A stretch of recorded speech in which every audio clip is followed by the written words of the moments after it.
Enterprising, caring, and ambitious, three enviable qualities exemplified by one impressive young high school student. She runs her own small business already, and that is only half the story.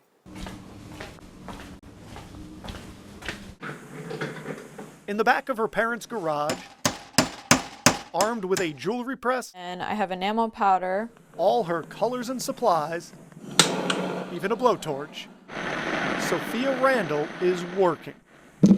I actually learned at Diamond High School. Making earrings. I read a lot of books and watched a lot of videos. That she's now turned into a business. A lot of my teachers at school, they would see my earrings and they'd see, where did you get those? Like, where can I get them, basically?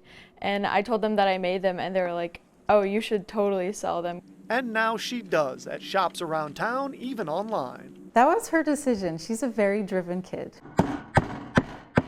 But this capitalistic endeavor has a humanitarian beginning. So I went to Peru. I was building a school there for kids in underprivileged circumstances.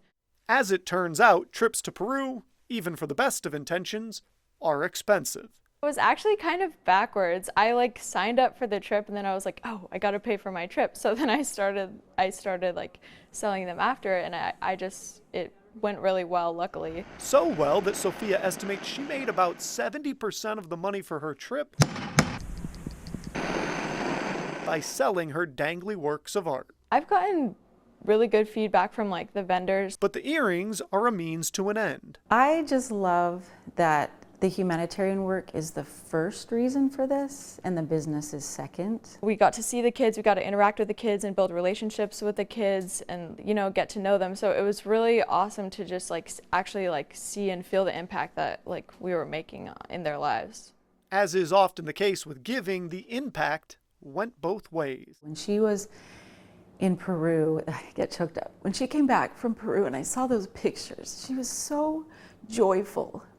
High school has not been a joy, but being in Peru with those children was joy. And her face and those pictures, I was so thrilled that she'd been able to do that and that she wants to do that. While Peru was the first trip, don't expect it to be the last for Sophia. I loved it. She's still selling earrings. So I have my medal here. Still planning new trips. I think it says something about Sophie's big heart. And still looking for the next opportunity to give back. The program Sophia went through for her trip to Peru is called Humanitarian